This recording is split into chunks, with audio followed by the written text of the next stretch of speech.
My master's degree from University of Pittsburgh in 2021, and right now in mechanical engineering. My background is in mechanical engineering. I worked in additive manufacturing as well as like a bit of fluid mechanics as well. Like my master's thesis was on flame propagation simulations for different jet fuels, Hmm. and then like I've also worked in FSAE back in India. So right now I'm working as a mechanical design engineer. Like I'm working as a systems engineer. I started as a mechanical engineer one at a biotech startup in the Boston area. We work in blood coagulation devices. And right now, what I do is like CAD design, uh, manufacturing process control, quality. Like it's a startup, so doing pretty much whatever they ask me to do and figuring out how to do it. So it's mostly so it's a device, and Hmm. I am directly involved with the mechanical R&D of the device. Okay. What the company does? It's blood coagulation diagnostics. Oh, okay, okay. So you So guys we make any diagnostic equipment? yeah, yeah, so we work on blood coagulation, like how quickly your blood clots. So the conventional test is about 4 hours if you go to a hospital Oh, okay, to okay. do that. With our technology, we do it in 10 minutes. Got it, got it. So you guys are making some prototype systems, or you sell something? So right now we are in the design the V&V phase, validate Okay. verification and validation. We have just started trials in we're just starting our trials. That's what next year is going to be getting approved by the FDA, and Got it. then trying to hit our target audiences. Cool. And if you don't mind, how big is the company here? As you said, it's in Boston? It's in Greater Boston area Okay. in Newton, Massachusetts. Got it. So we are five full-time employees, and rest are consultants. Got it. Okay. Let's move on further then. I understand it. So let's focus on what's your questions here, if you don't mind. Sure. Yeah. So the thing is, so I joined this company because of twofold reasons. First reason was that when I had graduated, the market wasn't doing super well, Mhm. and I wanted a job because of all the visa restrictions and limitations. And secondly, I wanted to work on I wanted to work in a startup. I just wanted to get a feel for it because it's like you have to do a lot of things, so that Mhm. still kind of entices me. And that's what I wanted to do. And at that time I was starting to delve into I've done a lot of programming in my master's program. Like most of my courses were coding based, modeling based, simulation based. So that's something that I've always enjoyed. And so in my job, it's great. I have no complaints about it, but it's like I feel a little incomplete in terms of there's no modeling work. So right now I'm a mechanical engineer. I've been here for almost 2 years. My job is to okay, we want this part to be designed, Mhm. manufactured, assembled, and it should start working.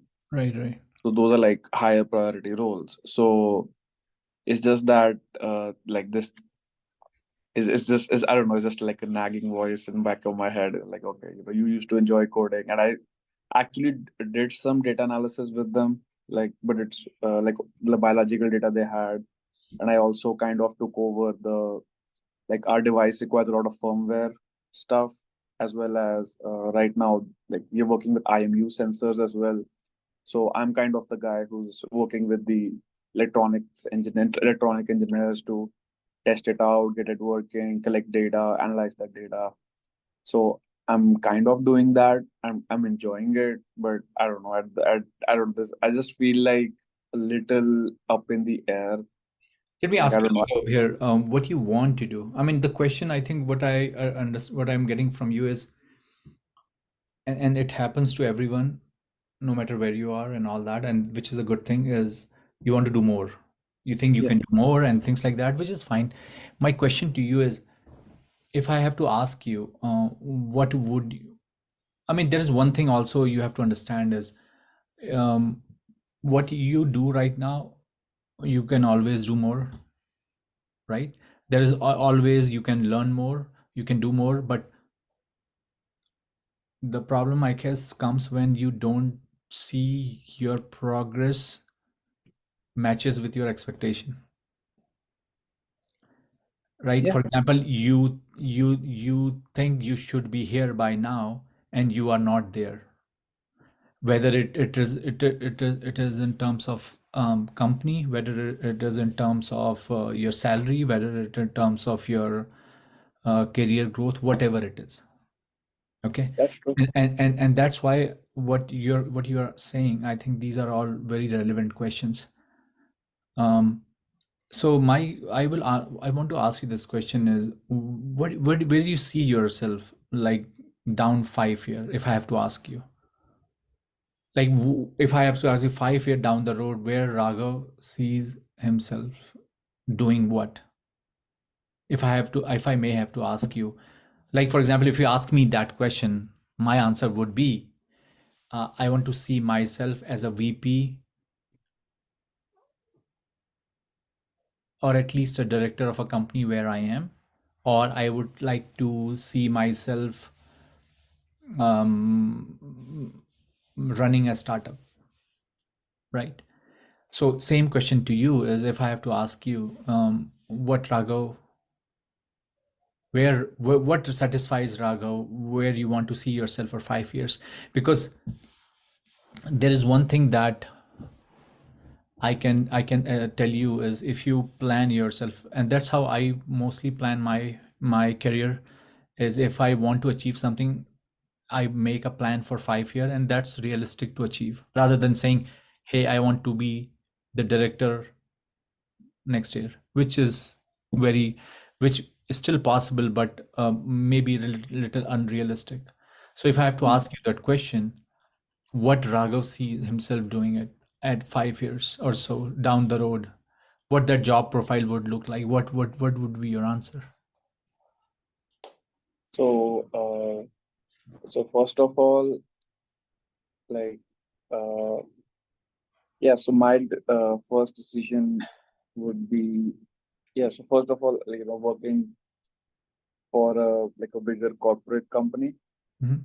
Like, I enjoy the startup life, but I feel like Yeah, working for a no, no, that's corporate fine. company. I just want to Yeah, ask yeah, the yeah, answer. There is nothing wrong answer. yeah, yeah. Yeah. You have to be So, and you have to true to yourself, right? So yeah, that's yeah. fine. Yeah. And yeah, and it's primarily because of, like, when you get into a company, they like, I'm already on H1B, so they'll file for your green card. So that Okay. kind of gives Mhm. you that Yeah, yeah, yeah. So stability. more stability. Yeah, I understand. Yeah, Yeah. yeah. So I mean, I that, have worked in a startup, and stability is always a question there.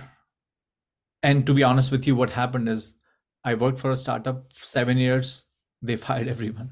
So, and it happens because they every year you feel, and to be honest with you, it happens in a bigger company too. You have heard that in Google and Microsoft yeah, and they everything. off. Yeah.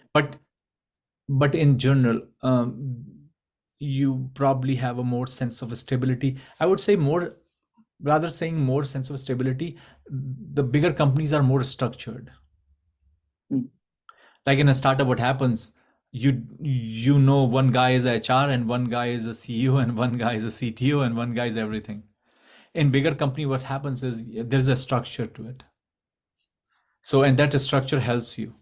And I think what you have done, to be honest with you, working in a startup after graduation is the right thing to do. I suggest that to many people, because, as I said, you are the guy who is doing everything, and you learn a lot, and that builds your confidence. That has helped me quite a lot. Now, if I go back and see, because you learn a lot, because as I said, you are the one who is doing everything. So, I mean, if I have to give you a suggestion, I would advise you one thing for sure, and I think you are right there to do that, is go for an MBA. Okay. That would help you tremendously. Go for an MBA right away. if you can, with your job right now, what you have. So, for example, I like, for example, my company paid for my MBA. I was fortunate and I finished it, and that helps me. Not that I wanted to take a role in finance. That was not the reason for me. But for a master's student who is a still very versatile, it's not like doing a PhD where you become very, you know, narrow focused. Masters and bachelors are still very broad, so you can do everything you want. You're not considered as specialized person, you know what I mean, like a Yeah. subject matter experts. In that sense you may be, but most likely in that case I would say, if you have an MBA right now in your profile, it will help you a lot in terms of career growth. It not only will help you, because you see, and you have to understand one thing, what one thing that you want to do and you're trying to do is diversify yourself, and you cannot do with your current degree. People will still hire you for a mechanical engineering role. People will still hire you for design work. That's how most of masters and bachelors people do. Nobody is going to hire you to be a subject matter expert for hypersonic materials. It's not possible. It's very difficult because there are already people who have done PhDs and spent 5 6 years and then postdocs for 5 years and 6 years on those particular materials, right? Does it make sense to you? Mm. So what happens is, if you are a master's having an MBA, first of all diversify your portfolio. Your STEM degree comes very handy. So what happens is, you go to any company, any STEM company, like Apple, you become a product manager there because you are an engineering degree, that helps you, or Tesla. But then being an MBA, that works in your favor to be at the forefront, and then your career growth becomes really fast. Okay. Your current degree is not gonna give you the acceleration that you are looking for in your career right now. It's going to take you another 10 years to increase your salary by 30%. But an MBA can do it in 2 years. Not only that, it will open a lot of venues for you, for companies that with your current degree you not even think of. And as far as your passion for programming or design or whatever, there you will find lot of things that you can do other than those, and you will still find them very mm, fruitful. You will enjoy a lot. Like, I will tell you one example. A lot of people who do PhDs, they have this notion that they love what they have done in their PhDs, and a lot of people I have talked to, I have seen, they keep doing that. And trust me, that's never a good thing. You need to keep moving because the world has changed so much. I mean, I will give you one example. When I graduated in 2010, chat GPT was not there at all, right? Mm. In last 6 months, even that thing has changed the way I perceived or I used to do things. Forget about the degree, who cares? I mean, the chat GPT can probably make a better design than you can think of, right? So my point here is you got to move, you got to be very dynamic with what is coming up. And I personally think that, with a MBA degree, in a good school, if you want to get in a full-time MBA and pay from your pocket, that's up to you.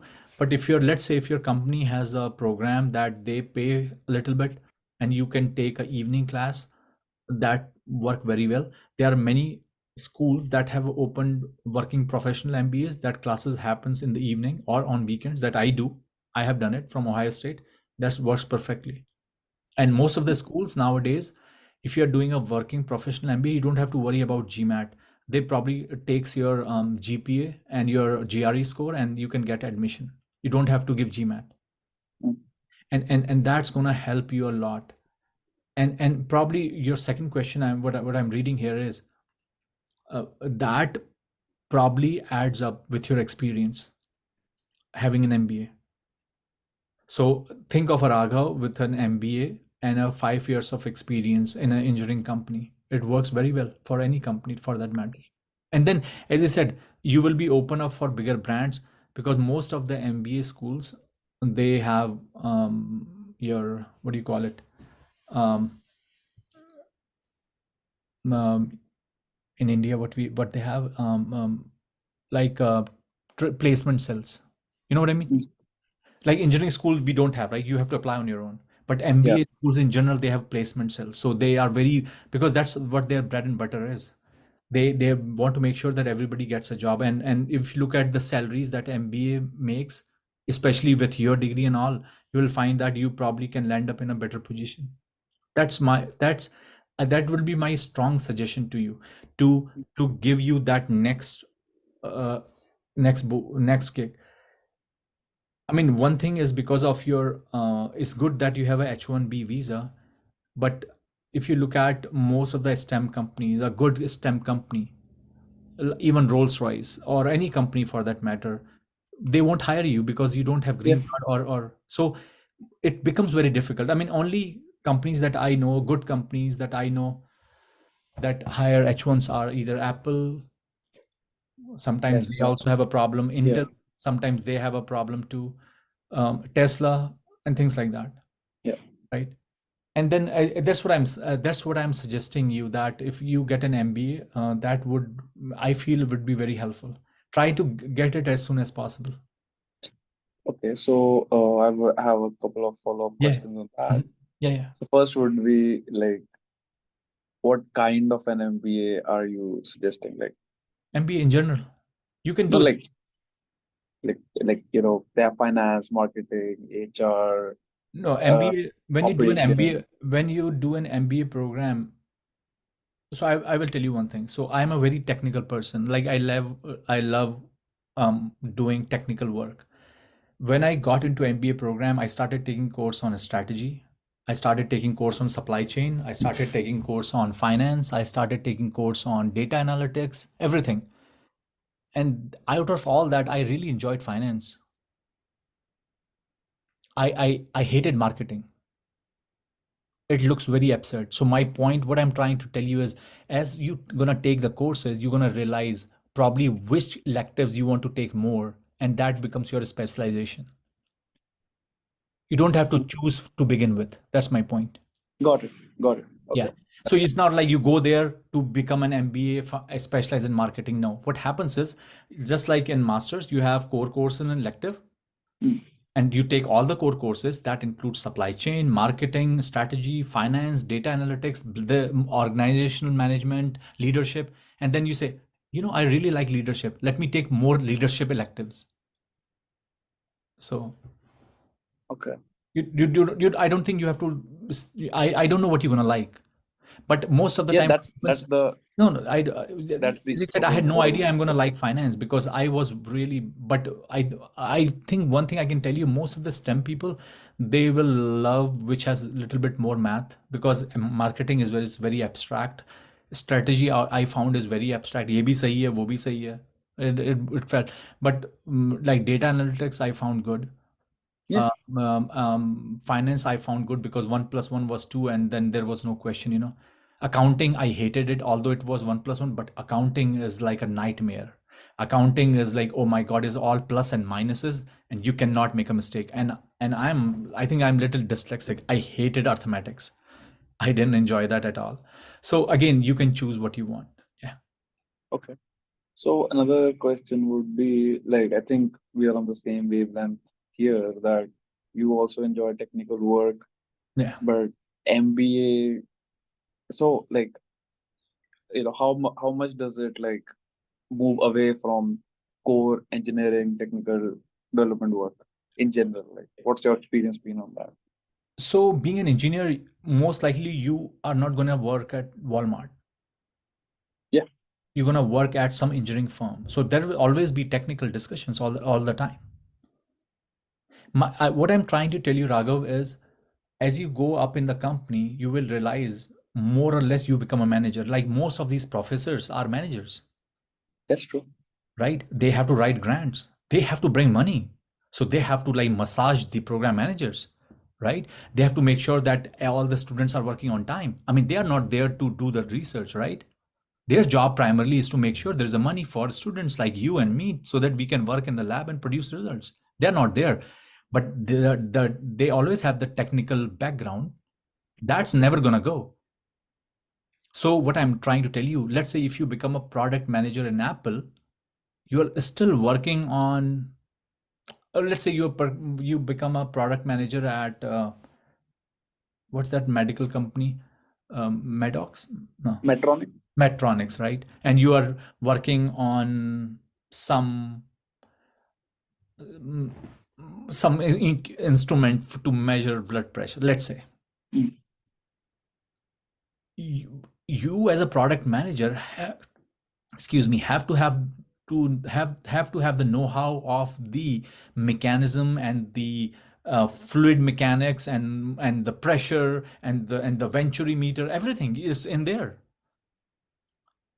But then you're also looking into how to sell that stuff, because at the end of the day, even the stuff that you are working in, if you're gonna do the research, who cares about the research if you're not gonna sell it? You Yep. understand my point? And one thing you also have to realize that if you want to progress, you want to be at the forefront, not sitting in the lab and making stuff. That's true. My strong advice to anybody is, you want to be at the forefront. Let somebody make it. Why don't you sell it? Because you will be at the focus of it. I remember one time when I used to work for Rolls Royce, we were at the meeting at Saint Gobain, and there was this guy who was the head of the product development. He was from McKinsey, I think, and they were making some ceramic stuff for us, ceramic rod or something for fuel cells. And I remember him, like they gave us couple of ceramic pieces, and I, because I was the ceramic engineer at the time, I was testing those, and I told him, I said, I don't think any of these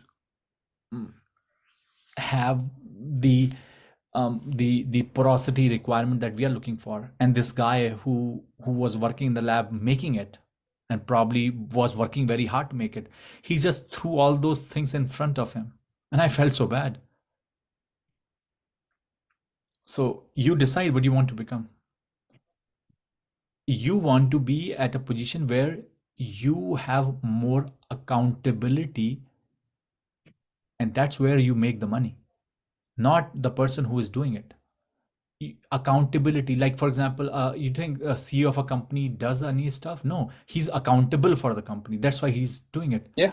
Yeah. Bucks stop at him. So you want to be a person who is more accountable. And if you're more accountable, and if you have a team, you can always guide them. I mean, I feel that you want if somebody gets a chance to be a leader and lead a direction of a company or an organization, that's really great actually. You will always be, as I said, you will always be a technical person. That's not going to go away.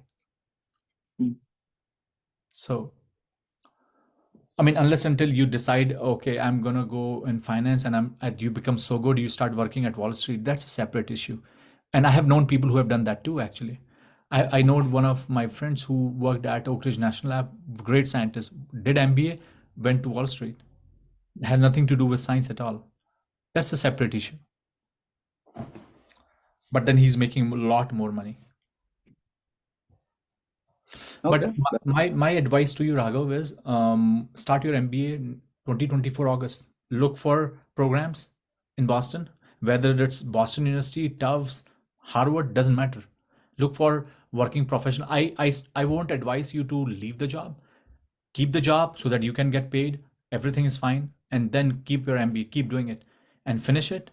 Most of the MBA programs, like I live in Cleveland, Ohio State is in Columbus. I do most of the courses virtually in the evening, and there are courses like that. And as I said, you can apply to Ohio State or any for that any schools. Look at what they have. They sometimes have these trial classes. You can say, I'm a prospective applicant. They will put you in a trial class. They say, hey, sit in a class, see what you feel, and things like that. You don't have to pay for those things. Okay, so in terms of, okay, let's just, I'm getting what you're saying, and I think I'm gonna give it a really good thought. Yeah. And I'm really like, what you're telling me seems like a very practical idea. So I'm really Mhm. definitely gonna research it more, think about it more. So just one question that comes to my mind is like, based on your experience, like, it's just a question that's popping in my head at random. Yeah, yeah, Maybe no, it's that's not a fine. very Go big ahead. question, but it's like, how much does like the prestige of a school matter when you're going into an MBA I program? mean, And also, if you're going for Harvards and Whartons, that's separate category. But mm, other than that, top 20, top 50 would be the same. got it, got it. And they'll always be like, a step in the forward direction, right? Like Oh yeah, going to.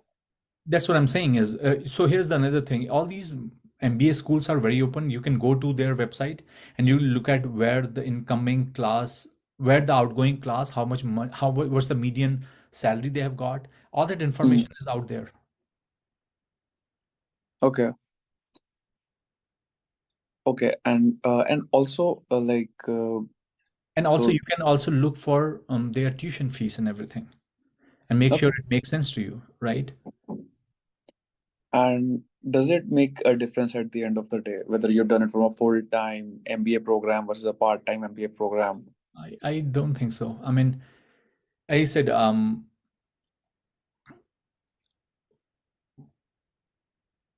here what I will tell you. Mm, Nobody can stop you to apply to any company while you are doing your MBA. yeah. What I'm trying to tell you is this MBA would help you in a longer term to go to the next level. Let's say, for example, you still work in the company, you apply for an MBA program, you can keep applying to companies. Let's say tomorrow you get into Apple or any other company. You moved on, still finish your MBA, and then look for the prospects. Let's say if you don't do an MBA, what is plan B here? There's no plan B. You will always rely on what if one thing will happen one day and miraculously I will get another job in any other That, company. that that that's not how it works. So No, no, what I'm trying to tell you yeah, is this would help you to. I see. And It'll. all, yeah, Yeah. and as you said, it looks like you work for a smaller company, much smaller company. But let's say if you get into a little bigger company, like even it's a startup, little bigger, this MBA would help you to negotiate next best thing. Mm, got it, As I got it. said, once you finish your MBA, you can always apply because, as I said, you will have an MBA degree. Right now, for example, if you go to LinkedIn, right, and or Indeed, if you look for a job, what do you do? Mechanical engineer, design role, this. But then when you're an MBA, you can have so many keywords that you can put in there, and you will have the domain becomes bigger, right? Yeah. So. Okay. So okay. So there's another question Let me that finish comes. one thing. What I'm saying is, if you do an MBA and sorry, if you have a master's and if you do an MBA, that is gonna help you much more than if you have a master's and then do your PhD. That's not worth. Okay. Definitely not. Yeah. Yeah. And okay. So going from there, does it like I don't know, based upon again your experience, or Mhm. maybe you are not the right person to answer it. Maybe I should go to an immigration lawyer, but still I'm putting it out there. Yeah. Like, No, go ahead. yeah. So is it like, does it affect my, like, not affect, but will it put like make things more complicated in terms of like my H1B immigration? I mean, it's a degree. Why would you do that? It doesn't do anything to your immigration. It doesn't. I don't think it helps a lot if you're an MBA. It, okay. It should not hurt you. It should help you. Yeah, that's what Yeah. I like, because No, so the it doesn't do anything. You can do whatever you want. It has nothing to do with your immigration or it's going to hurt your immigration. If it has to do something, it should help you actually. yeah, so it was just like this, like I have my like my H1B visa, if I go for a stamping, they'll be like, okay, what was your major? What did you do? What is your job role relevant to what your degree was? So Yeah, I mean, you're still working for a STEM company. It doesn't matter. got it, I mean, got it, got that's it, what I'm got it. saying is like, I mean, as I said, if you work for Apple, you don't have to be an engineer. I Yeah. mean, I don't think you have to even worry an iota about that. Okay. Yeah, yeah, this Okay. is, yeah.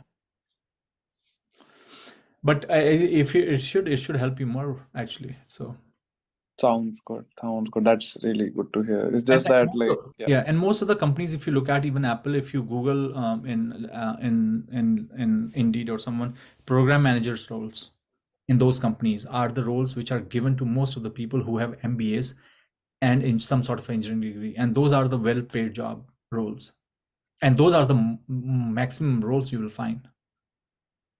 So, that's true. Okay.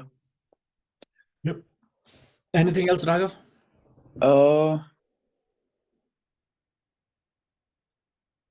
no, not really. I think that's Okay. I have a lot to research about. I'm very Yeah, excited. Like I was, I think you should think about it, do yeah, some research.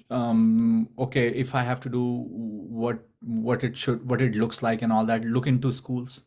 Where you are in Boston, they are, as I said, the one of the best schools, and they are not so bad schools. Both should look fine in my opinion. If you, here's the thing: if you get into Harvard, it should be no brainer, yeah, right? But even if you didn't get there, if you get into some other school, and there are schools like even Wharton or some other good schools, for example, top 20 schools have working professional program. I won't suggest you leaving your job if you don't get into like top schools. So, okay, and okay, then, as I said, most of the schools these days they don't require GMAT, so that tension is gone. I didn't give my GMAT. They just asked my undergrad transcript and a letter from my manager and a couple of other things, and I was admitted. So okay, yeah. okay. And just like just one more, like a more of a generic question. Mhm. So it's like, how do you feel about, like, transitioning between roles, responsibilities? Like, okay, I've done this. Now I'm gonna try something different. I know you have done it in your career very well, and like I Within feel the company or out other company? outside. Like, for instance, like, okay, I want to transition. Like, you were in mechanical, then you shifted to materials, for example. So, like, what was your mindset going into it, or were you like, oh, I have done this all my entire life, now I'm planning to switch? Like, if I put myself in that situation, I get a little bit of anxiety. I'm like, okay, I I'm mean, gonna do this. yeah, that anxiety is very common, and I will tell you because I did my undergrad, master's, PhD right away, and transitioning into industry, मेरे तो हाथ पांव फूल रहे थे, if I have to ask you. But if now what I have realized is actually if I can you give me any job now, I can do it. I don't have that anxiety and fear anymore. What happens is first 6 months you learn and then you know what to do. That's how it works. I would not say tomorrow if again just an example, if you get into a role which you have no idea. Let's say tomorrow I say, hey, I'm gonna appoint you as an electronics engineer. Like ये क्या चीज़ है? इसका तो मुझे ना आगे पता ना पीछे तो, and that's not gonna happen. So you will end up in a role which there is a you will know something about it, Of or course. something, you will have an idea about what that role it is. But once, let me tell you, the toughest part is get into that role. Working is the easiest one. Mm. वही example लगा लो ना, the getting into IIT is the toughest. एक बार अंदर चले जाओ then it's so easy. Yeah. Something like that. So I would say कि it's much easier for anyone to do a role. Like for example, if you ask me, and I give that example quite a lot. Undergrad, I had in mining engineering. I started working for Lockheed for a space company. No idea what a space is, but it is what it is. I mean, you learn it. It's not easy. No job is difficult. Getting into that role is difficult. Got.